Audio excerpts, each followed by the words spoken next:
Amma yeroo kana faarfannaa walii wajjiniin nageenya faarfattootarraa isaaniif iddoo gadhiisa.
Ijoollechi as ba'u ijoolleedhaaf waaqayyoon kadhannaa.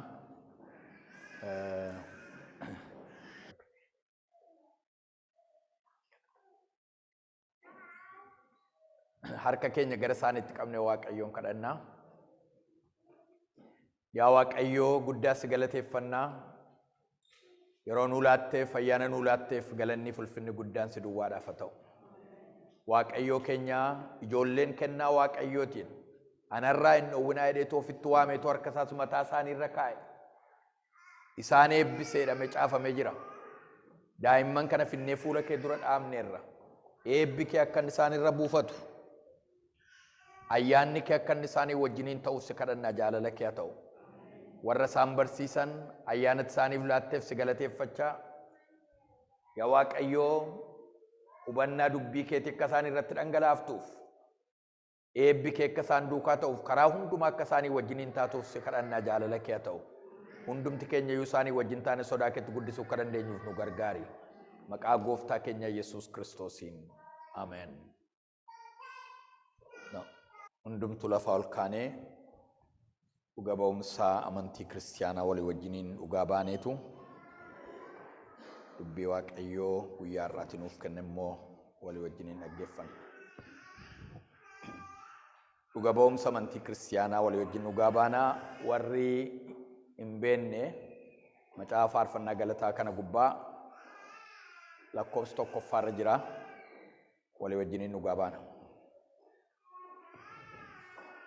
Annana manaa hundumaa kan danda'u Waaqayyo Abbaatti, uumaa waaqaaf lafaatti, tokkicha ilma isaa Yesuus Kiristoos gooftaa keenyatti, kan ulfeeffamee hafuura qulqulluudhaan, kan dhalatee Maariyaam durbarraa, kan dhiphates bara Phiilaaxoos Pheentanichaatti, kan fannifames, kan du'es, kan awwaalames, si'oolittis kan gadi bu'ee, guyyaa sadaffaattis du'aa kan ka'e, gara Waaqaattis kan ol ba'e, hundumaa kan danda'u, gara mirga Waaqayyo Abbaas kan taa'e, achis kan deebi'u, warra jiraniif warra du'anitti faraduudhaaf, nana manaa hafuura qulqulluutti, tokkicha qulqullaa'aa waldaa kiristaanaa, tokkummaa qulqullootaa, dhiifamuu cubbuus, du'aa ka'uu fooniis, jireenya bara baraas.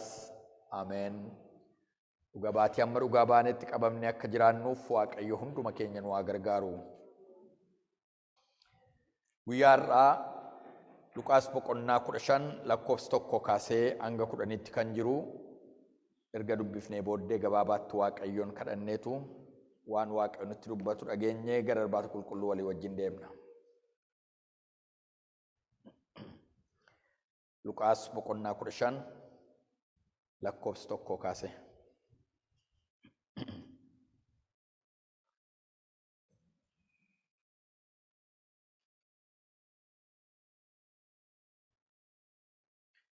Al tokko warra qaraxa fuudhaniif warri akka seeraatti hin jiraanne hundinuu dubbii isaa dhaga'uudhaaf gara isaatti dhiyaatan. Faarisoonnii fi barsiisonni seeraa garuu namichi kun cubbamoota hin simata, isaanii wajjinis hin nyaata jedhanii Yesuus irratti guunguman. Kana irratti Yesuus fakkeenya kana isaanitti hime. Isin keessaa hoolaa 100 kan qabu, 100 sana keessaa hoolaan tokko yoo duraa badde, inni 99 moggaatti dhiisee ishee bade sana hamma argatutti barbaaduudhaaf kan hin naqne nama attamii ture. Yommuu argatus gammadee gurmuu isaa irratti hin baata. Ergaa manatti galees firoota isaatiif olloota isaa waamee, hoolaa koo isheen na duraa baddee waan argadheef anaaf gammadaa hin jedha. Akkuma kanatti warra waaqarraa qajeeltota 99 warra yaada garaa isaanii geddarachuun isaan hin barbaachifne irraa caalaa cubbamaa yaada garaa isaa geddaratu gara Waaqayyootti deebi'u tokkotti akka gammadan isinittin himaa. Ameen. Yaa Waaqayyoo guddaa si galateeffannaa, galanni fi ulfinni guddaan si duwwaadhaaf haa ta'u. Yeroo kana immoo dubbii kee nutti dubbadhu. Sirraa dhageenya gurra qalbii keenyaa nuuf bani. Anis nan dubbadhaa, na dubbachiisi. Sagalee kee kana yaa Waaqayyoo dubbii jireenya bara baraa humna kan of keessaa qabu, jireenya namaa kan geddaru. Yaa Waaqayyo sagaleen kee akkasumaan akka sagalee namaa akka jecha namaa miti. Nama geddara, du'aa boolla keessaa kaasa.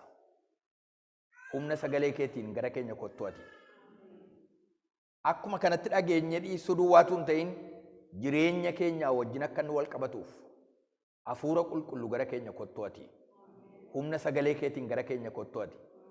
Si dhageenya lubbuu keenya irra, qalbii keenya irra si dhageenya, yaada qalbii keenyaa nuuf bani.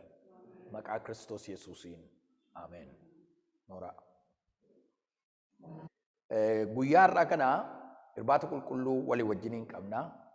Fooniif dhiiga Gooftaatti dhiyaanna. Namoota akkamiiti kan fooniif dhiiga Gooftaatti dhiyaatu gara sanatti dubbachuu dhaqa miti. Kutaadhuma kanan baay'ee yeroon dubbisu keessuma lakkoofsa 1-2 gubbaa kan jiru na dhiba baay'ee. Akka jedha al tokko warra qaraxa fuudhaniif warra akka seeraatti hin jiraanne hundinuu dubbii isaa dhaga'uudhaaf gara isaatti dhiyaatan. Faarisoonni fi barsiisonni seeraa garuu namichi kun cubbamoota hin simata, isaanii wajjinis hin nyaataa jedhan Yesuus irratti guunguman. Kana irratti Yesuus fakkeenya kana isaanitti himeedha. Lakkoofsa 1-2 gubbaa kan jiru kanarraan kan ka'ee achi keessa kan jiruuf gara fakkeenya 3 dhedheeraa 3 ergaa gurguddaa kan of keessaa qabu isaanitti dubbate. Maaliif gaaffii isaan keessa jiru sana deebisuufiidhaaf jecha karaa isaaniif galuu danda'u fakkeenya fudhatee isaanitti dubbate. Karaa isaaniif galuu danda'u isaanitti dubbatee isaan barsiisaa ture. Tokkoffaan fakkeenyi sun waa'ee hoolaa badeeti. Yeroo baay'ee isa kana kootii goona waldaa keessatti.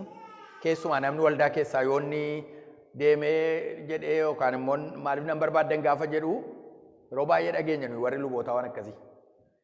Maaliif gaafa dhannu kompileeniin ittiin jalqaban isa kana gooftaan iyyuu tokko barbaacha dhaqee. Kanaaf kootii godhu hundumtu.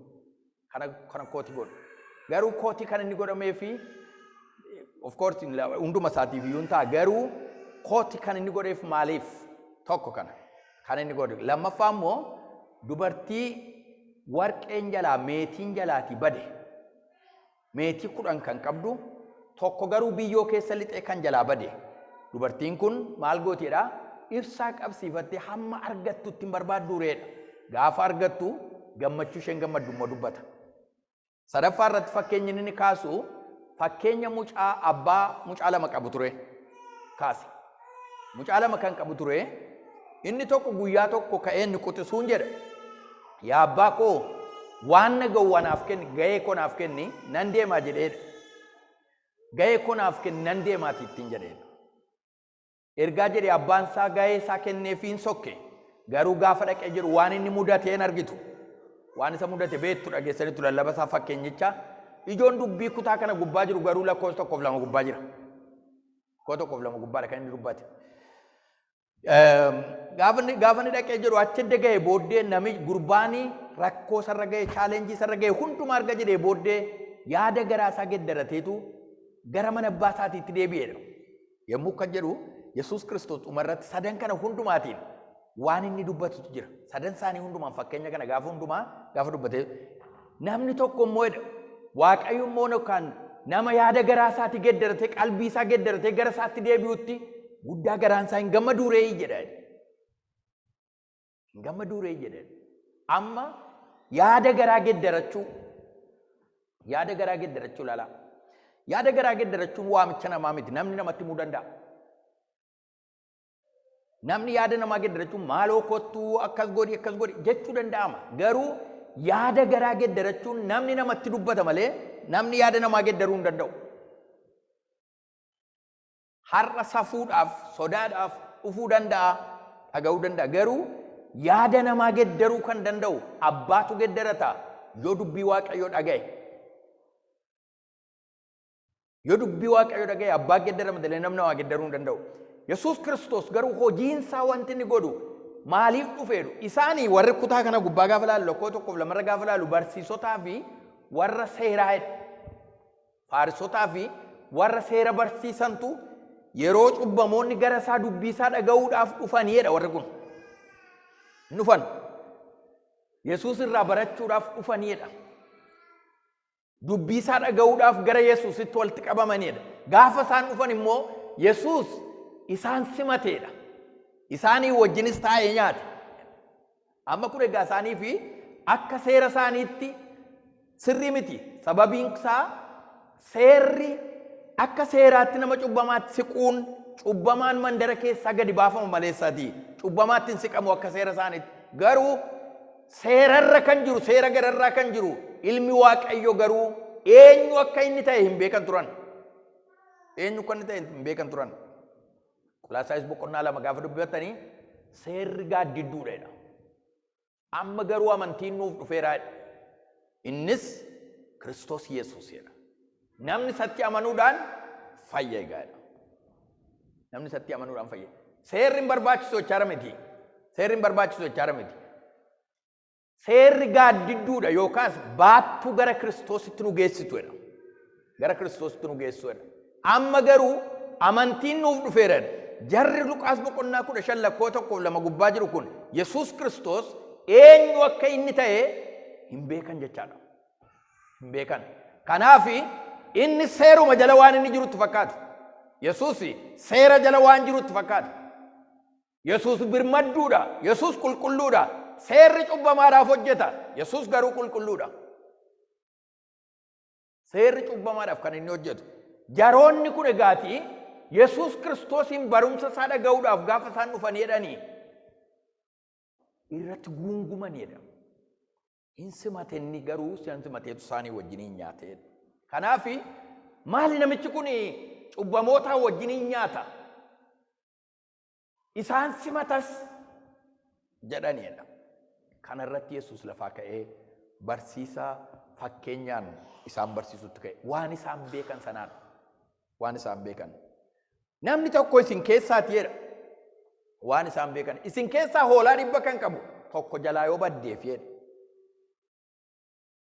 Tokko jalaa yoo baddee warra 99 achumatti dhiisee tokko barbaacha kan hin deemne jiraayii jedha. Nama attamiitiree namni kana godhu jedha. Jiraayii. Tokko barbaacha kan hin deemne jiraayii jedha. Namni tokko immoo yaada garaasaa geddarate gaafa inni deebi'u Waaqayyo attamitti gammadaree. Namichi hoolaan jalaa badde suni gaafa hoolatti ishee barbaadee argatee rakkatee barbaadee argatee jedhu maal godheedha? Fuudhee eessarratti baateedha? Eessarratti baateedha? Gurmuu isaarratti baataedha. Lafa isheen baddee fudhateetu gurmuu isaarratti baataedha. Tokko. Gara mana isaatti yeroo galu immoo firoota isaa hundumaa waamaedha. Hollaa isaa si waamaedha. Hoolaan koo isheen badde anaaf argamteetti. Kottaa naa wajjiniin gammadaa jedhaa. Kottaa naa wajjin gammadaa. Hoolaan koo isheen badde anaaf maal taateetti? Argamteetti jedhame? Hoolaan koo isheen badde anaaf argamteetti. Kottaa naa wajjiniin gammadaa jedhaa. Fakkeenya isa lammaffaa gubbaattis warqeen kan jalaa bade, warqee 10 kan kee badde, kan tokko keessaa kan bade gaafa argattu jedha. Hammam akka isheen gammaddu firoota ishee waamte, ollaa ishee hundumaa waamteetu isheenis akkas jetti jedha. Kottaa warqeen koo inni bade naaf argameera emmuu jettu warqeen warri sila jiran hundumaan barbaadu jechuu isheeti?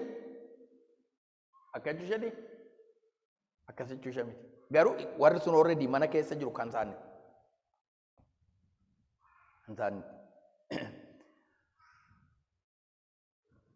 argadheeraati kottaa naa wajjiniin gammadaa jettee inni sadaffaa irrattis mucaan yaada isaa naanneffatee jedha. Kutaa sana sirriitti dubbisadhaa dhaqaati. Sirriitti gadi buusaati dubbifadhaa. Yeroo baay'ee keewosii baay'ee jira. Abused godhu iddoo kana. Abused godhu. Yaada isaa maal godhe? Eenyutu naanneffate? Eenyutu naanneffate jamaa? Mee yaada isaa naanneffateedha mee? Abbaatu naannesse? Firatu naannesse? Abbaadhumatu yaada isaa maal godhe? Gurbaan maal godhe inni badee? Yaada isaa naanneffateedha. Yaada isaa naanneffateetu mana abbaa koo keessaa nyaata irraa hafaa jira, anarraa iyyuu hafee gara biraadhaaf ta'a. Anarraa iyyuu hafee gara biraadhaaf ta'a. Ani garuu addanattan beelaan du'a. Wordiin tokkoon isaa hiika gurguddaa qaba. Mana abbaa kootii keessa nyaata irraa hafaa jira. Yeroo natti jiru nan nyaadha nan dhuga waan hundumtuu irraa hafaadha. Anarraa iyyuu hafee bineensa horii sareedhaaf iyyuu harcaa lafatti kan biraaf hormaaf ta'a. Ani garuu mucummaa koo ganee asittan beelaan du'aa jira jedha. Irra deebi'een isin gaafadha. Eenyutu kan yaada isaa naannesse? Mee dubbadhaa sagalee keessan baasaa please. Mucichuma kaleessa gahee koo naaf kennaa nan sokkaadetu yaada isaa naanneffate. Here is a point. Yaada isaa naanneffateera. Yaada isaa naanneffatee achi deebi'eedha. Erga jedhee booddee akka jedheedha achitti. Ka'ee tan gara mana abbaa kootiitti deebi'aa jedhe. Mana duukaa bu'aa jedhame please. Ka'ee tan gara mana abbaa kootti deebi'a. Si'achi mucaasaa ta'uu anaaf hin ta'u. Hojjetaasaa keessaa akka tokkoon ta'a jedhe. Addana gaa fayyinni. Fayyinni addana. Asirra fayyinni. Lafti fayyinni jiru as. Waldaan kiristaanaa kan isheen lallabdu namatti yaada garaa gedderatti torban darbes kanan dubbachaa ture.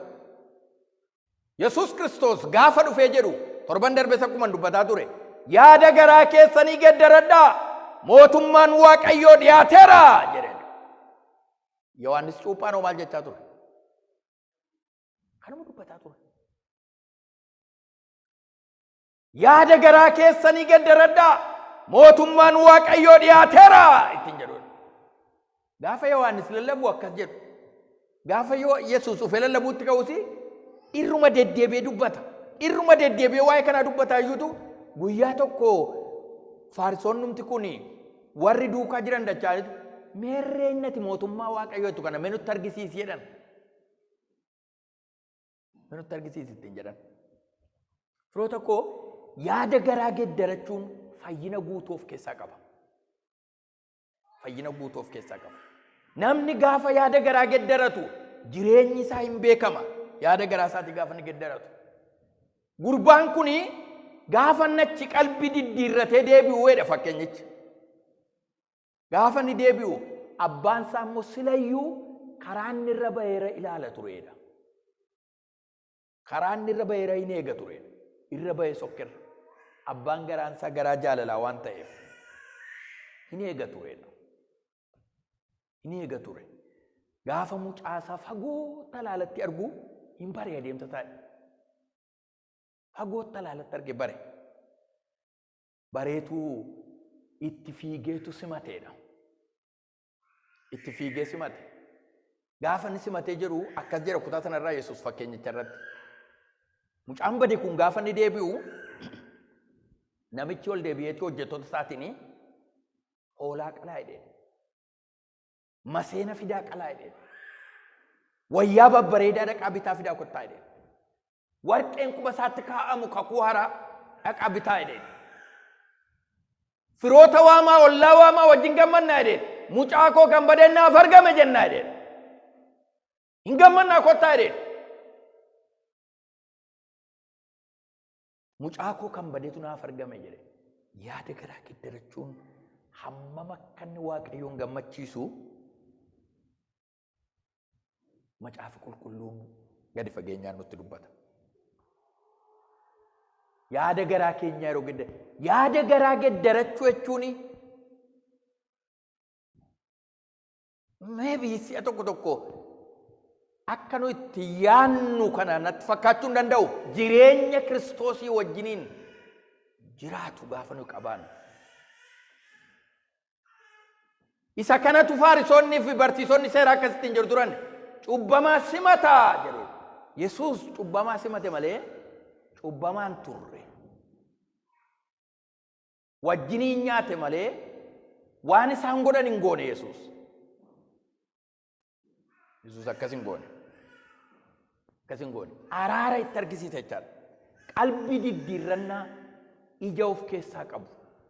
Qalbii diddiirrannaa ija of keessaa qabu. Qalbii diddiirrannaa ija of keessaa qabu. Si'a tokko warri akka seeraatti hin jiraanne akkuma kutaa kana gubbaatti jiru gara isaa gaafa dhufanii jedhan isin ijoollee marrataa nana eenyutu isinitti mee jennaan gara koo dhuftanii ittiin jedhee. Ijoollee marrataa nana eenyutu isinitti himnaan gara koo dhuftanii ittiin jedha. Erga booddee ergaa dhuftanii immoo ija qalbii diddiirrannaa argisiisaa eegaati jedhe. Dhufaatiin keessan duwwaan ga'aa miti. Ija qalbii diddiirrannaa argisiisaa. Yoo kana ta'uudhaa baate qottoon hidda mukaa hundumaarra kaa'amee jira. Ija kan hin godhanne hundumaa muree abiddatti naquudhaaf.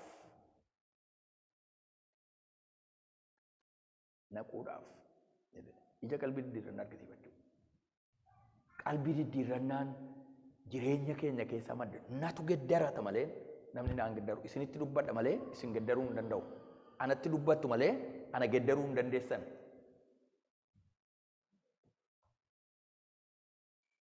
Jireenya namaa abbaatu geddarata. Yoo mootummaan Waaqayyoo nuuf gale, Waaqayyoo wajjiniin jiraachuu yoo nuuf gale, jireenyi mootummaa Waaqayyoo yoo nuuf gale, cubbamoota akka taane yoo barre, karaan keenya qajeelina akka hin qabne yoo barre, hojiin keenya gaarii akka hin taane yoo barre, nutu qalbii diddiirrata anatu. Natu qalbii diddiirrata. Karaa koo isa durii irraa deebi'een karaa isa qajeelaa irra bu'a.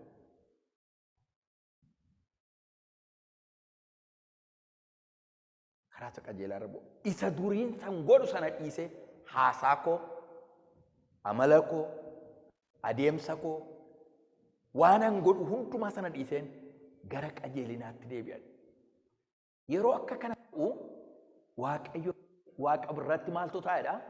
Gammachuu guddaatu taa'edha. Namni cubbamaan tokko qalbii diddiirratee gara Waaqayyootti gaafa ni deebi'u gammachuu guddaatu Waaqa irratti taa'a jedhe Yesuus. Hin gammaduu reedhe. Hin gammaduu reedhe. Namni cubbamaan tokko cubbuusaa beekee gara Waaqayyootti gaafa ni deebi'u Waaqa irratti gammachuu guddaatu ta'a jedhe. Guddaatu ta'a. Masiyaana ofuma kootii irraa kaasee waa'ee mootummaa Waaqayyoo lallabuun yeroo inni itti hafe, faashiniin isaa yeroo inni itti darbe, namni jireenya qalbii diddiirrannaa qabaatee mootummaa Waaqayyoo keessa jiraachuun yeroo itti darbe, waldaan kiristaanaa biizinesii fakkaatti ammas yana. Lafa waarshaa fakkaatti. Waa'ee ergama ishee irraanfattee yeroo isheen gara biraarra deemtu. Mootummaa Waaqayyoo yaada garaa keessanii geddaradhaa jedhe.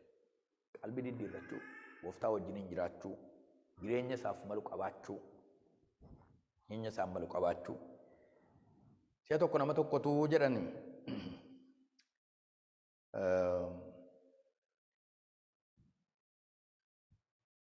Waldaasaa keessaatuu cubbuutti kufteetu baddee waldaa guddaadha warra Kooriyaati. Cubbuutti kuftee baddeennaani ganteeruma deemte. Isa of dhossan utuu hin ta'in ganteeruma deemte. Si'a tokko tokko hin beekamu warra akka kanaa wayya si'a tokko tokko.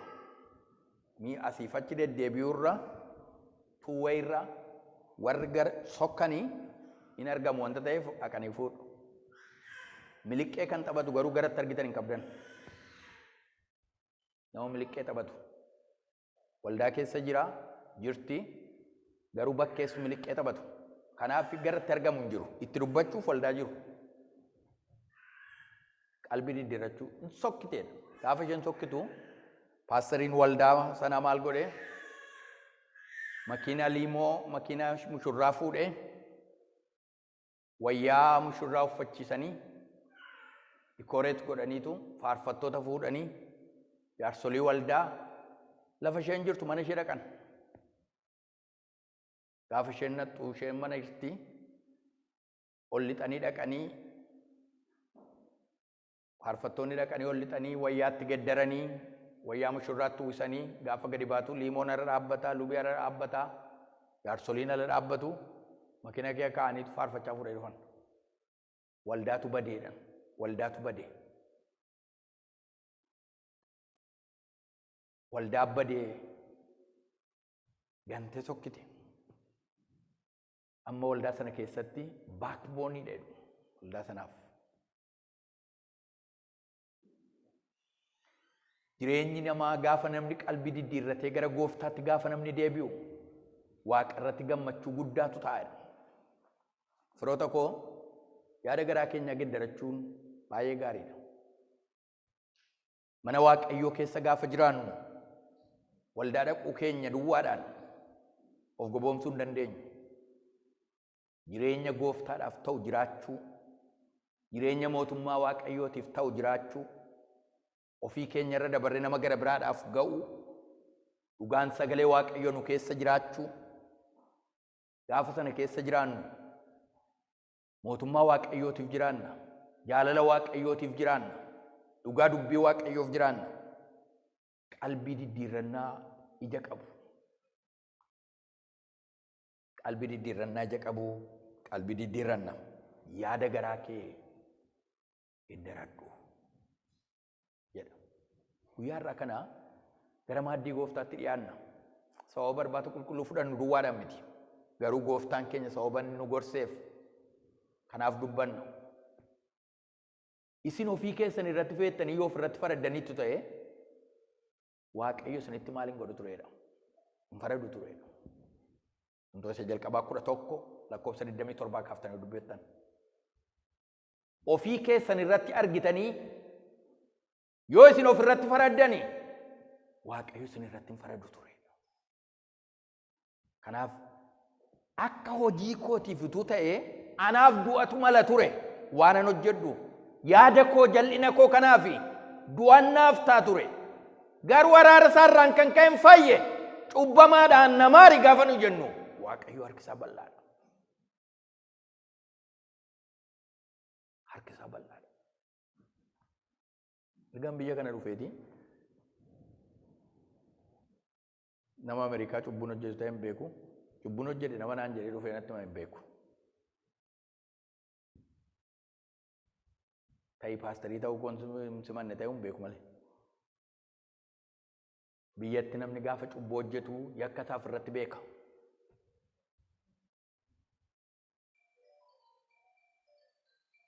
Yakka isaaf irratti beeka. Qalbii diddiirrata, hin himata. Macaafa qulqulluun keenya cubbuu isaa kan himatu eenyutti himatu? Cubbuu isaa kan himatu kan maal godhus? Kan dhiisus.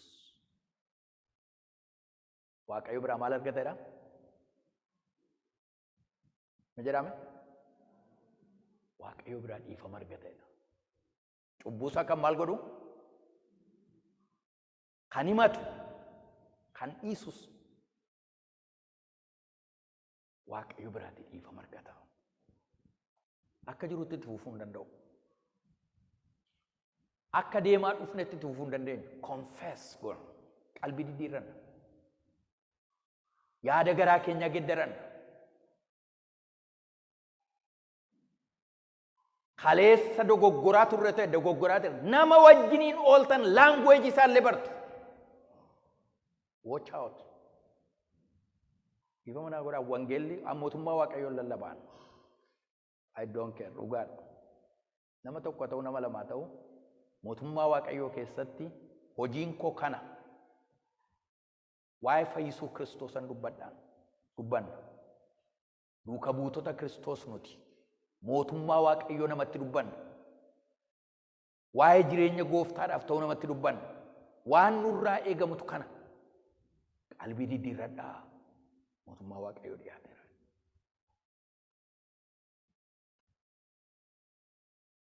Warra akka kanaatti abbaan akka inni itti gammadu jedhe. Waaqa irrattis gammachuu guddaatu ta'a jedhe. Taatti jedhe. Waaqa irrattis gammachuu guddaatu ta'a. Kanaaf firoota koo yeroo nuyi qalbii diddiirrannu akkatti Waaqayyo gammadu namicha cubbamaa sanaa fi faarsicha seera eegu sana inni fudhatu Yesuus Kiristoos akkas jedhe. Namichi inni faarsichi sun seera kan eegu ani torbanitti kurnoo kanan kaffaladhaa jedhe. Torbanitti immoo waldaa kiristiyaanaan oolu jedhe. Guyyaatti si'a sadii nan jilbeenfadhan jedhe. Keessuma akka namitti cubbamtu kanaa miti jedhe. Ani yoo wana walii keenyatti quba qabnani gireediin cubbuu inni tokko ol ka'aadha kan tokko immoo bu'aadha. Cubbuun hidhataan qabu.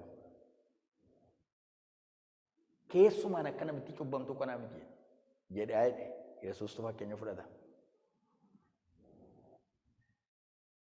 Inni cubbamaan sun immoo ol jedheellee ilaallachuu hin dandeenye mataa gadi qabatee jedhe. Dhuguma cubbamaadha. Mandara beekama, ollaa beekama, biyya beekan cubbamaadha. Garuu gaafa gara isaatti dhiyaatu ol jedheellee ilaaluu hin dandeenye. Laphee isaa kana rukutataatu ana nama cubbamaa kana namaari jedhe mataa gadi qabatee jedhe. Eenyu bituu dhiifama argata jettanii yaaddu jennaan isa cubbamaa kana jedhe. Kurnoonsaas maaloonsaas akkasumaan ta'e jechaadha.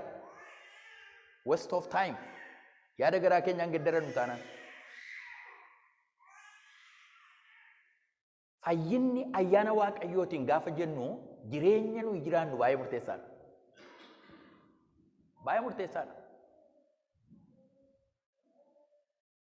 Eenyu dhiifamaan argate isinitti fakkaata. Yaada garaa keessanii geddaradhaa. Kanaaf firoota koo nuti gaafa nu yaada garaa keenya geddarannu immediately balballi araara Waaqayyoo nurratti banama. Yeroo fudhatu dhiiseera gooftaa naaf dhiisi. Gaafa nu jennu sanuma. Guyyaa guutuu soomaaf kadhataan ooluu nu barbaachisu. Garuu yaada garaa keenya geddarachuun keenya dhugaarraa kan madde gaafa inni ta'u balleessaa koo gaafa nu badde gooftaan dhiiseera naaf dhiisi gaafa nu jennu. Nama yakkine yoo ta'e aan ilaalamuu lammaffaa deebi'ee waa'ee kanaa yaaduu hin danda'u. Dhiiseera gooftaa naaf dhiisi gaafa nu jennu balballi araara Waaqayyoo nurratti banama jechaadha.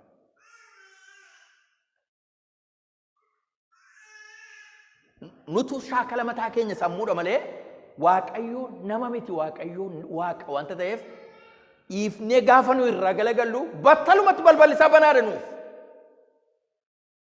Battalumatti balballi isaa nuuf banama. Yeroo nutti hin fudhatu. Maala ta'u kana goote isa dheengaddaasa sana hoo sagaleessa sana hoo bara darbee hoo walitti qabii qalbii diddiirradhu guyyaa guutuu soomaaf kadhataan oolu. No. Akkasiin godhu Waaqayyo. Gaafa nuyi sirriitti murteessinee fuula keenya gaafa nuyi galagalfannu akka mucaa badee sana Waaqayyo immoo harka isaa diriirfata. Maqaan isaa bara baraan ulfaatu. Haaleluyyaa. Waaqa araaraan guutuu qabna waan ta'eef. waaqa jaalallisaa guddaa ta'e qabna wanta ta'eef. Eekamaa kan keessan oolle dallansuusaa dafee kan fixatu araarrisaa guddaa kan ta'e jaalallisaa guddaa kan ta'e waaqayyo keenyatu jira. Inni hin dulloomusi. Waaqayyo keenya waaqa araara qabeessa. Maqaan isaa bara baraan ulfaatu. Waaqayyo araara qabeessa. Yaada garaa keenyaa geddarannee fuula teessoo ayyaana waaqayyootti dhiyaanna. Lafaa ol kaanee waaqayyoon walii wajjiniin kadhanna.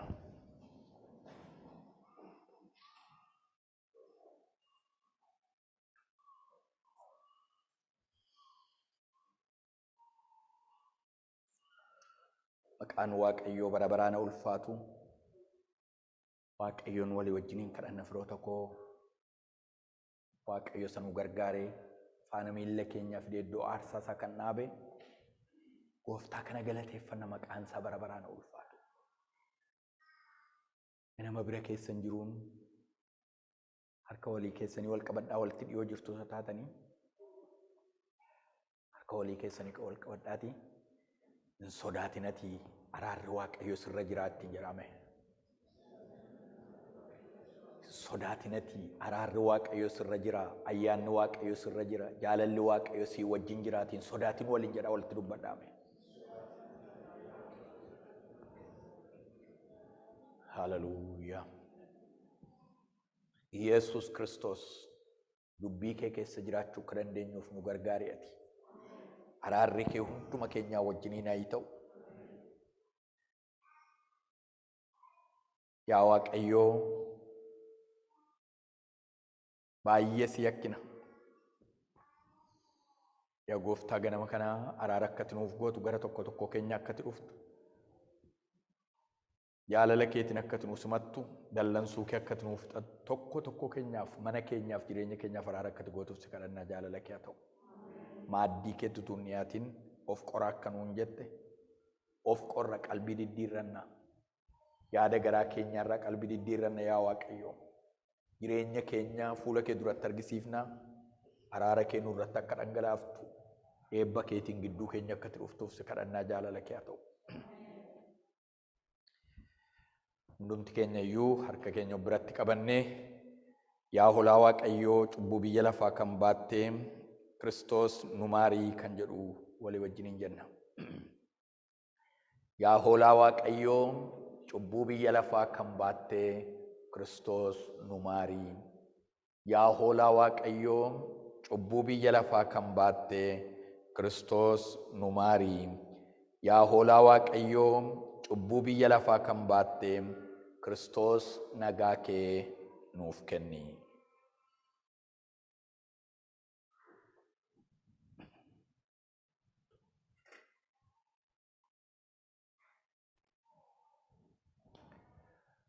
Gooftaan keenya Yesus Kristos halkan itti qabame sanatti buddeena fuudhee cabsees bartoota isaatiif kenne.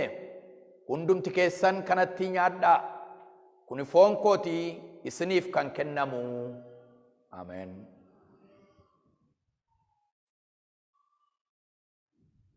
Akkanuma sirbaata booddee xoofoo fuudhee Waaqayyoof galata galchee bartoota isaatiif kenne. Hundumti keessan kanatti dhugaa.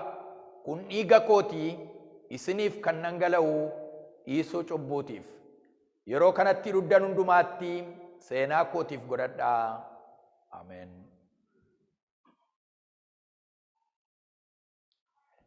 Kadhata Gooftaan nu barsiise walii wajjiniin kadhannaa.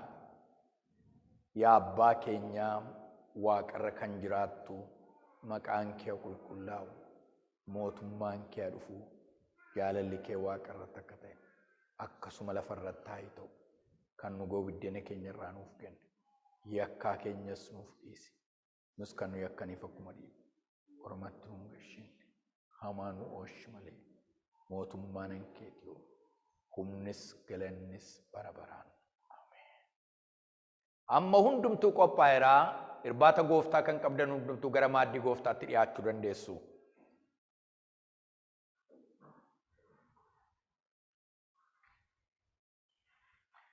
Dhiiga Kiristoosiif kan dhangala'e dhiisuu cubbuutiif. dhiiga Kiristoosiif kan dhangala'e dhiisuu cubbuutiif. Dhiiga Kiristoos kan dhangala'e dhiisuu cubbuutiif.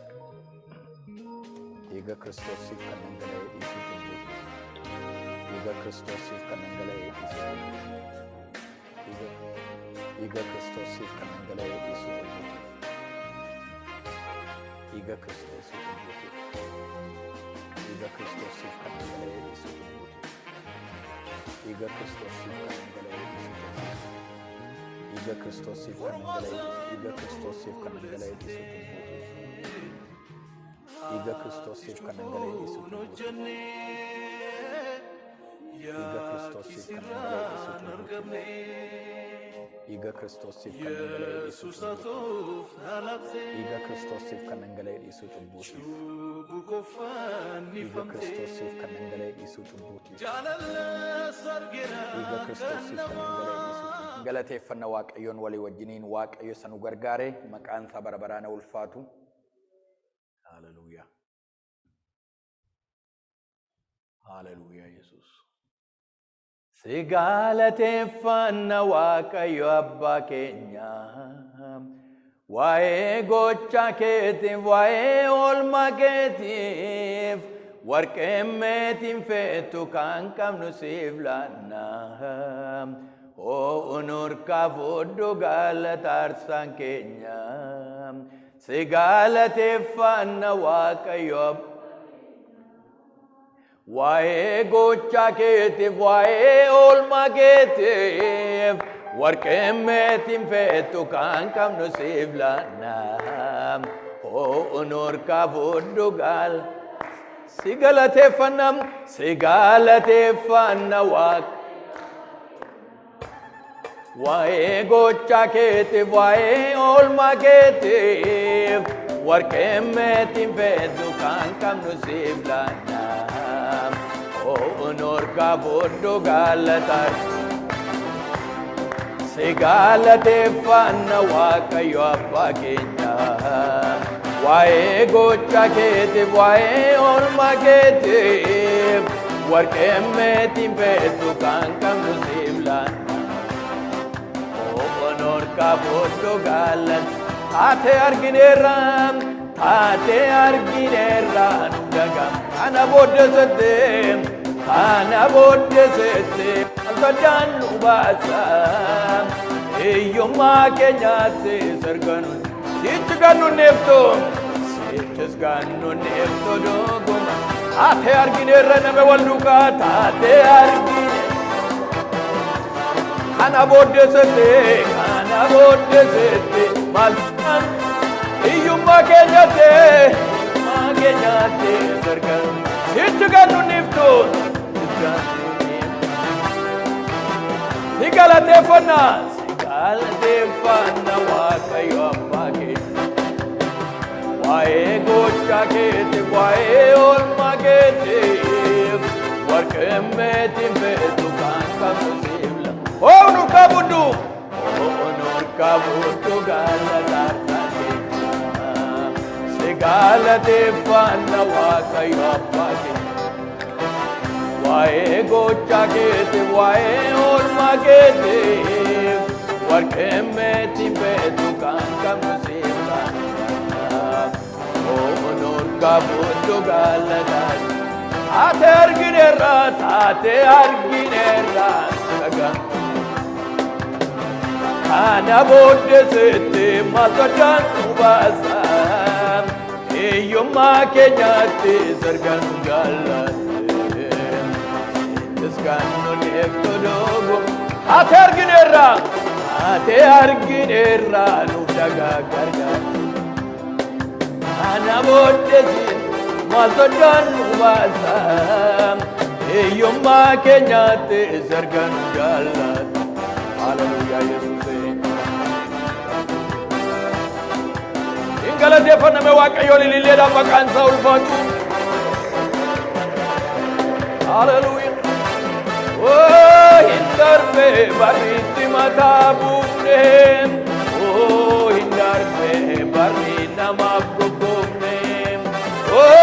Hin darbe funaansi karmi gadda. Hin darbe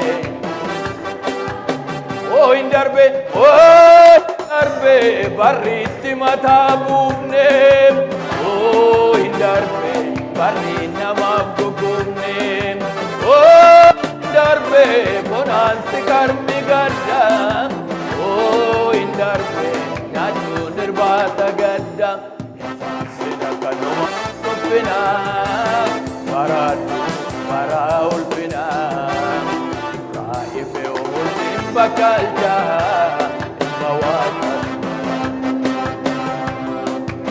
sida kanuma ulfina baraadhu baraa ulfina raa'ife ulfin bakkalcha ilma waaqa galateeffadha waaqayyo maqaan isaa bara baraan haa ulfaatu.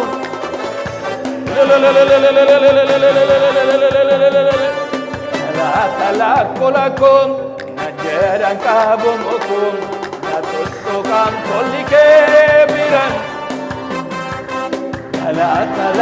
lakum najeran kabomokum natuttukam tolike biran darbamu kanke lakum najeran kabomokum natuttukam tolike biran darbamu kanke lakum najeran kabomokum natuttukam tolike biran galateeffadhaa meelilleedhaan waaqayyo maqaan isaa ulfaatu. Hallelujah Yesuus. Hallelujah. Hallelujah. Lakum najeran kabomokum natuttukam tolike biran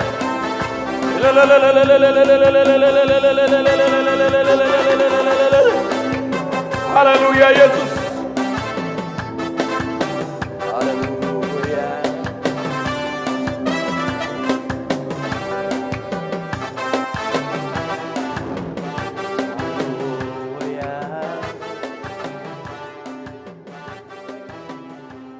Galata danuu qabna gooftaa. Lubbuu keetiin lubbuu keenya baraartisitu. Du'a keetiin du'arraa oolle. Hallelujah Yesus. Hallelujah Yesus.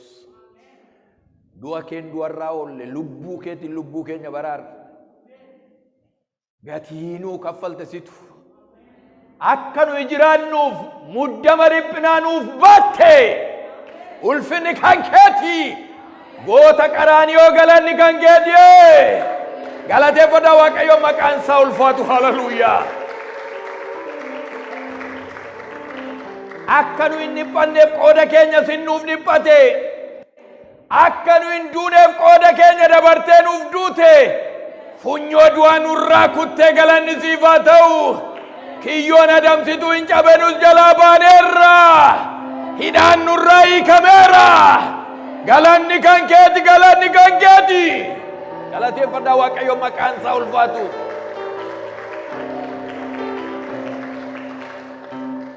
Lubbuu hidhaarraa hiikame utaalcha faarfannaa galatan gaafatan firoota koo waaqayyotu nu hiike maqaan isaa ulfaatu. Du'a bara baraarraa Yesuus funyoo du'aa nurraa kukkute maqaan isaa bara baraan haa ulfaatu. Utuunii du'atti oofamaa jirru ilmi waaqayyoo dhufee dura gore. Jireenyatti jiraadhu dhala koo inni jedhe Yesuus bara baraan gooftaadha.